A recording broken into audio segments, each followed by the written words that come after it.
தமிழ் நெஞ்சங்கள் அனைவருக்கும் வணக்கம். இது உங்கள் மித்ராஸ் தமிழ் சேனல். இன்றைக்கி நம்ம பார்க்க போகிற வீடியோ எதை பற்றின்னு பார்த்தீங்கன்னா, தமிழ்நாடு அஞ்சல் துறையில் பார்த்தீங்கன்னா 3162 GDS வேகன்சிஸ்க்கான ஒரு வேலைவாய்ப்பு அறிவிப்பு வந்து வெளியிட்டிருக்காங்க. அந்த வேலைக்கு எப்படி வந்து ஆன்லைனில் அப்ளை பண்ணுறது, அதை பற்றி தான் இன்றைக்கான வீடியோவில் நம்ம விரிவாக பார்க்க வரோம். ஸோ வீடியோவை கடைசி வரைக்கும் ஸ்கிப் பண்ணாமல் பாருங்கள். இது வரைக்கும் நம்ம சேனலை சப்ஸ்கிரைப் பண்ணாமல் இருந்தால் மறக்காமல் சப்ஸ்கிரைப் பண்ணிவிட்டு கூடவே இருக்க அந்த பெல் பட்டனையும் மறக்காமல் ப்ரெஸ் பண்ணிவிடுங்க.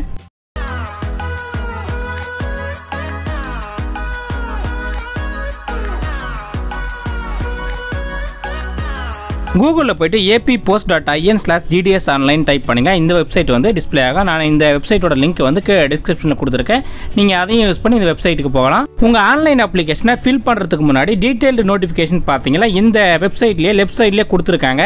அந்த லிங்கை கிளிக் பண்ணிங்களா இந்த மாதிரி வந்து நோட்டிஃபிகேஷன் வந்து டிஸ்பிளே ஆகும். நான் டிஸ்கிரிப்ஷனில் அதோட லிங்க் கொடுத்துருக்கேன். நீங்கள் டவுன்லோட் பண்ணி படித்து பார்த்துட்டு அதுக்கப்புறம் உங்கள் ஆன்லைன் அப்ளிகேஷனை ஃபில் பண்ணுங்கள். உங்கள் ஆன்லைன் அப்ளிகேஷனை பதிவு பண்ணுறதுக்கு இந்த பேஜில் சென்டரில் பார்த்தீங்கன்னா ரெஜிஸ்ட்ரேஷன் ஒரு பட்டன் வந்து ப்ளூ கலர் இருக்கும். அந்த பட்டனை வந்து பிரஸ் பண்ணுங்க.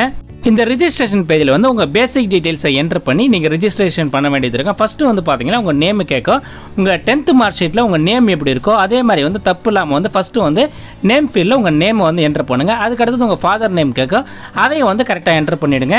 அதுக்கடுத்தது பார்த்தீங்கன்னா உங்கள் ஆதார் நம்பர், அதுக்கப்புறம் இமெயில் ஐடி கேட்க. ரெண்டுமே பார்த்தீங்கன்னா ஆப்ஷனல் தான். நீங்கள் வந்து ஆதார் நம்பரை கொடுக்காதீங்க, இமெயில் ஐடியை வேணால் நீங்கள் கொடுத்துங்க. அடுத்தது உங்கள் மொபைல் நம்பரை வந்து என்டர் பண்ணுங்க. அதுக்கடுத்தது உங்கள் டேட் ஆஃப் பர்த் வந்து கரெக்டாக வந்து என்டர் பண்ணுங்க. அதாவது உங்கள் 10th மார்க் ஷீட்டில் எப்படி இருக்கோ அந்த டேட் ஆஃப் பர்த் வந்து கரெக்டாக வந்து என்டர் பண்ணுங்க. டேட் ஆஃப் பர்த்தை என்டர் பண்ணதான் நீங்கள் எந்த கம்யூனிட்டி அதை வந்து சூஸ் பண்ணுங்க. அதை ஸ்க்ரோல் பண்ணி பார்த்தீங்கன்னா நிறைய ஆப்ஷன்ஸ் கொடுத்துருப்பாங்க.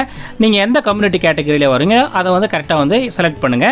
அதுக்கடுத்தது பார்த்தீங்கன்னா நீங்கள் மாற்றுத்திறனாளியான ஒரு ஆப்ஷன் கேட்கும். நீங்கள் அந்த கேட்டகரியில் வந்தால் எஸ் கொடுங்க, அப்படி இல்லைனா நோ கொடுங்க. அதே மாதிரி பார்த்தீங்கன்னா EWS அதாவது எக்கனாமிக்கலி வீக்கர் செக்ஷன் ஒரு கேட்டகரிக்கு, அந்த கேட்டகரியில் நீங்கள் அப்ளை பண்ணிங்கன்னா அதை வந்து எஸ் கொடுங்க, அப்படி இல்லைனா நோன்னு கொடுத்துருங்க. அடுத்தது பார்த்தீங்கன்னா நீங்கள் 10th ஸ்டாண்டர்ட் வந்து எந்த சர்க்கிளில் வந்து பாஸ் பண்ணிங்கன்னு ஒரு ஆப்ஷன் இருக்கும். அதை ரைட் சைடில் இருக்க டேபை கிளிக் பண்ணிங்கன்னா எல்லா ஸ்டேட்டோட நேமும் வந்து டிஸ்பிளே ஆகிட்டு இருக்கு. நீங்கள் தமிழ்நாட்டில் வந்து 10th படிச்சிருந்தால் தமிழ்நாடுன்ற ஆப்ஷனை வந்து நீங்கள் சூஸ் பண்ணுங்கள். அதுக்கடுத்தது பார்த்தீங்கன்னா நீங்கள் +2 வந்து எந்த வருஷம் வந்து பாஸ் பண்ணீங்க அந்த ஆப்ஷனை வந்து செலக்ட் பண்ணுங்கள். அதுக்கடுத்தது பார்த்தீங்கன்னா நீங்கள் 10ஆம் வகுப்பு வந்து ஃபஸ்ட் அட்டம்ப்ட்லேயே பாஸ் பண்ணிங்களா, இல்லை வந்து அரியர்ஸ் வச்சு அதாவது செகண்ட் அட்டம்ப்ட் அல்லது தேர்ட் அட்டம்ப்ட்டில் பாஸ் பண்ணிங்கன்னா ஒரு ஆப்ஷன் இருக்கா. நீங்கள் முதல் முயற்சியிலே பாஸ் பண்ணிங்களா ஃபஸ்ட் அட்டம்ப்ட்ல இருக்க அந்த ஆப்ஷனை கொடுங்க, அப்படி இல்லைனா கீழே இருக்க அந்த ஆப்ஷனை வந்து செலக்ட் பண்ணுங்கள். அதுக்கடுத்தது பார்த்தீங்கன்னா வெதர் எம்ப்ளாய்டுன்னு ஒரு ஆப்ஷன் கேட்கும். அதாவது நீங்கள் ஏதாவது வேலை செய்கிறீங்களா அப்படி இல்லையான்னு கேட்கும். நீங்கள் வந்து ஏதாவது வேலையில் இருந்தால் எஸ் கொடுங்க, அப்படி இல்லைனா நோ கொடுங்க. வேலையிலேருந்து நீங்கள் எஸ் கொடுத்தீங்கன்னா NOCலாம் சப்மிட் பண்ண வேண்டியிருக்கும். அதே முக்கியமாக ஞாபகம் வச்சுங்க. அதுக்கப்புறம் ஸ்க்ரீனில் பார்த்தீங்கன்னா ரைட் சைடில் ஒரு டெக்ஸ்ட் வேல்யூ இருக்கும். அந்த டெக்ஸ்ட் வேல்யூவை இந்த இடத்துல என்டர் பண்ணிவிட்டு அதுக்கு கீழே பார்த்தீங்கன்னா ப்ரிவியூன்னு ஒரு ஆப்ஷன் இருக்கும். நீங்கள் என்டர் பண்ண டீட்டெயில்ஸ் எல்லாம் கரெக்டாக இருக்கான்னு நீங்கள் ப்ரிவியூ பண்ணியும் பார்த்துக்கலாம். எல்லாமே கரெக்டாக தான். கீழே பார்த்தீங்கன்னா அப்படியே ஸ்க்ரோல் பண்ணிங்கன்னா செக் பாக்ஸஸ் இருக்குது, எல்லாமே நீங்கள் வந்து டிக் பண்ணிவிடுங்க. அதுக்கப்புறம் கீழே இருக்க சப்மிட் பட்டனை வந்து ப்ரெஸ் பண்ணுங்கள். அதுக்கப்புறம் இந்த பேஜ் வந்து டிஸ்பிளே ஆகும். இதில் பார்த்தீங்கன்னா உங்கள் ரெஜிஸ்ட்ரேஷன் நம்பர்னு வந்து மேலேயே ஒன்று கொடுத்துருப்பாங்க, அதை நோட் பண்ணி வச்சுங்க. இது நீங்கள் பிரிண்ட் அவுட் எடுக்கிறதுக்கு ஆப்ஷன் கொடுத்துருக்காங்க. அந்த ஆப்ஷனை யூஸ் பண்ணி நீங்கள் பிரிண்ட் அவுட்டும் எடுத்துக்கலாம். அதுக்கப்புறம் திரும்பவும் இந்த ஹோம் பேஜுக்கு வந்தீங்கன்னா கீழே அப்படியே ஸ்க்ரோல் பண்ணி பார்த்தீங்கன்னா அப்ளை ஆன்லைன்னு ஒரு பட்டன் இருக்கும். அந்த பட்டனை வந்து ப்ரெஸ் பண்ணுங்க. நான் திரும்பவும் சொல்கிறேன், வீடியோவை ஸ்கிப் பண்ணி பார்த்தீங்கன்னா உங்களுக்கு நிறைய ஸ்டெப்ஸ் வந்து புரியாமல் போகிறதுக்கு வாய்ப்பு இருக்குது. ஸோ வீடியோவை கடைசி வரைக்கும் ஸ்கிப் பண்ணாமல் பாருங்கள். அதுக்கப்புறம் இந்த பேஜில் வந்து ஃபஸ்ட்டு வந்து உங்கள் ரெஜிஸ்ட்ரேஷன் நம்பரை கேட்கும். நீங்கள் ரெஜிஸ்ட்ரேஷன் பண்ணும்போது உங்களுக்கு அலாட் ஆன அந்த ரெஜிஸ்ட்ரேஷன் நம்பரை வந்து இந்த இடத்துல வந்து என்டர் பண்ணுங்கள். அதுக்கு கீழே பார்த்தீங்கன்னா எந்த சர்க்கிளுக்கு நீங்கள் அப்ளை பண்ணுறீங்க, தமிழ்நாடா இல்லை பூனேவான்னு கேட்கும். நீங்கள் தமிழ்நாடுக்கு அப்ளை பண்ணீங்கன்னா தமிழ்நாடை வந்து செலக்ட் பண்ணுங்கள். அதுக்கப்புறம் நீங்கள் ரெஜிஸ்ட்ரேஷன் ஃபார்மில் ஃபில் பண்ண உங்கள் மொபைல் நம்பருக்கு வந்து ஒரு OTP வேல்யூ வரும். அந்த OTP வேல்யூ இந்த இடத்துல என்டர் பண்ணிவிட்டு கீழே இருக்க நெக்ஸ்ட் பட்டனை வந்து ப்ரெஸ் பண்ணுங்கள். அதுக்கப்புறம் இந்த பேஜ் வந்து டிஸ்பிளே ஆகும். இதில் ஃபஸ்ட்டு பார்த்தீங்கன்னா லெஃப்ட் சைடில் வந்து உங்கள் ப்ரெசென்ட் அட்ரஸை கேட்கும், ரைட் சைடில் வந்து உங்கள் பர்மனெண்ட் அட்ரஸை கேட்கும். ரெண்டுத்தையும் வந்து கரெக்டாக வந்து என்டர் பண்ணிவிடுங்க. ப்ரெசென்ட் அட்ரஸ் அதுக்கப்புறம் பர்மனெண்ட் அட்ரஸ் ரெண்டுமே சேமாக இருந்தால் ரைட் சைடில் ஒரு பாக்ஸ் இருக்கும். அந்த பாக்ஸை டிக் பண்ணிங்கன்னா ஆட்டோமேட்டிக்காக அதுவே வந்து ஃபில் ஆகிடும். நான் திரும்பவும் சொல்கிறேன், உங்கள் ஆன்லைன் அப்ளிகேஷனை பதிவு பண்ணுறதுக்கு முன்னாடி இதனோட டீட்டெயில் நோட்டிஃபிகேஷனோட லிங்க்கை வந்து நான் கீழே டிஸ்கிரிப்ஷனில் கொடுத்துருக்கேன். அதை டவுன்லோட் பண்ணி பார்த்தீங்கன்னா இதை பற்றி முழுமையாக கொடுத்துருக்கேன். அதாவது ஃபைல் சைஸ் என்ன இருக்கணும், எப்படி நீங்கள் அப்ளை பண்ணணும், என்னென்ன டாக்குமெண்ட்ஸை நீங்கள் அட்டாச் பண்ணணும், என்ன ஏஜ் லிமிட் எல்லாமே வந்து கொடுத்துருக்காங்க. எல்லாத்தையும் நீங்கள் செக் பண்ணி பார்த்துங்க. அடுத்தது பார்த்தீங்கன்னா செலக்ட் போர்டுன்னு ஒரு ஆப்ஷன் கேட்கும். அதாவது நீங்கள் 10th வந்து எந்த போர்டில் முடிச்சிங்க அதை வந்து கரெக்டாக செலக்ட் பண்ணிங்க. அதை ஸ்க்ரோல் பண்ணி பார்த்தீங்கன்னா நிறைய ஆப்ஷன்ஸ் கொடுத்துருப்பாங்க. ஸ்டேட் போர்டா, மெட்ரிகுலேஷன், அந்த மாதிரி நிறைய கொடுத்துருப்பாங்க. நீங்கள் எந்த போர்டில் 10th முடிச்சிங்களோ அதை வந்து கரெக்டாக வந்து செலக்ட் பண்ணுங்கள். அதுக்கு அடுத்தது பார்த்தீங்கன்னா ரிசல்ட் டைப்னு ஒரு ஆப்ஷன் இருக்கும். அதில் பார்த்தீங்கன்னா மார்க்ஸ் அதுக்கப்புறம் கிரேடுன்னு 2 ஆப்ஷன் கொடுத்துருப்பாங்க. நீங்கள் 10ஆம் வகுப்பு வந்து ஸ்டேட் போர்டில் படிச்சிங்கன்னா மார்க்ஸ்னு ஒரு ஆப்ஷன் இருக்கும், அதை வந்து சூஸ் பண்ணிங்க. அதுக்கு அடுத்தது பார்த்தீங்கன்னா நீங்கள் 10th எடுத்த மார்க்ஸை வந்து இந்த இடத்துல வந்து சப்ஜெக்ட் வைஸ் வந்து கரெக்டாக வந்து என்டர் பண்ணிவிடுங்க. எல்லா மார்க்ஸும் என்டர் பண்ணிவிட்டு கீழே பார்த்தீங்கன்னா சேவ் அண்ட் கண்டினியூன்னு ஒரு பட்டன் இருக்குது, அந்த பட்டனை வந்து ப்ரெஸ் பண்ணுங்கள். அதுக்கப்புறம் இந்த பேஜ் வந்து டிஸ்பிளே ஆக இந்த பேஜில் வந்து பார்த்தீங்கன்னா நீங்கள் உங்கள் 10th மார்க் ஷீட், அதுக்கப்புறம் உங்கள் ஃபோட்டோகிராஃப், உங்கள் சிக்னேச்சர் எல்லாத்தையும் வந்து நீங்கள் அப்லோட் பண்ண வேண்டியது இருக்கும். அப்லோட் பண்ண வேண்டிய சைஸு ஃபார்மேட் எல்லாமே வந்து இந்த பேஜில் கொடுத்துருக்காங்க. அந்த ஃபார்மேட்லேயே வந்து உங்கள் ஃபைல்ஸ் எல்லாமே ரெடி பண்ணிவிட்டு இந்த பேஜில் வந்து நீங்கள் அப்லோட் பண்ணுங்கள்.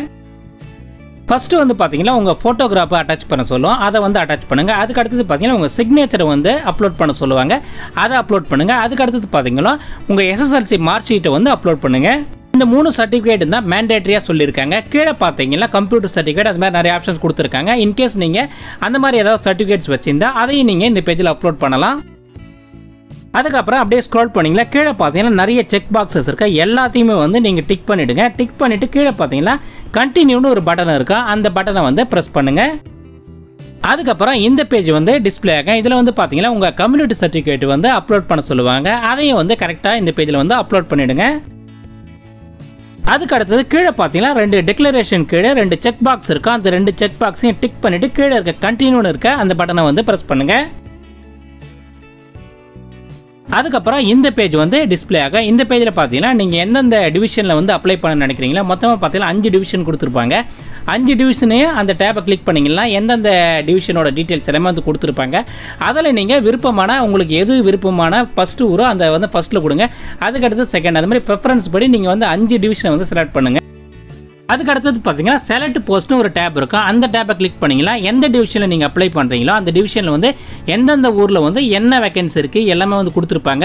இதை பற்றியெல்லாம் நீங்கள் டீட்டெயிலாக, அதாவது என்னென்ன டிவிஷனில் எவ்வளோ வேகன்சிஸ் இருக்குது, வேகன்சியோட நேம் என்ன, எல்லாமே வந்து டீட்டெயில்டு நோட்டிஃபிகேஷனில் வந்து கொடுத்துருக்காங்க. டிஸ்கிரிப்ஷனில் லிங்க் இருக்குது, அதை நீங்கள் டவுன்லோட் பண்ணி படித்து பார்த்தீங்கன்னா உங்களுக்கு இது ரொம்பவே யூஸ்ஃபுல்லாக ஈஸியாக இருக்கும்.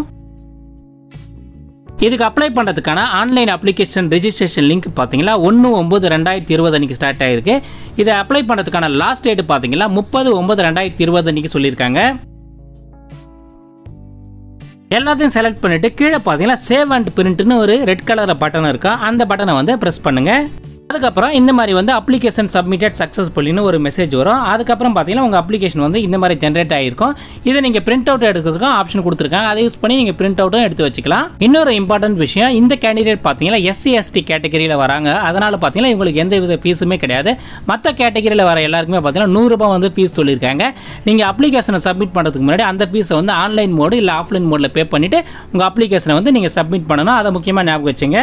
ஃப்ரெண்ட்ஸ், வீடியோ பிடிச்சிருந்தா லைக் பண்ணுங்கள், ஷேர் பண்ணுங்கள், மறக்காமல் சப்ஸ்கிரைப் பண்ணிட்டு கூடவே இருக்க அந்த பெல் பட்டனையும் ப்ரெஸ் பண்ணிடுங்க. அடுத்து ஒரு பயனுள்ள வீடியோவில் உங்களை சந்திக்கிறேன். நன்றி, வணக்கம், ஆல் தி பெஸ்ட்.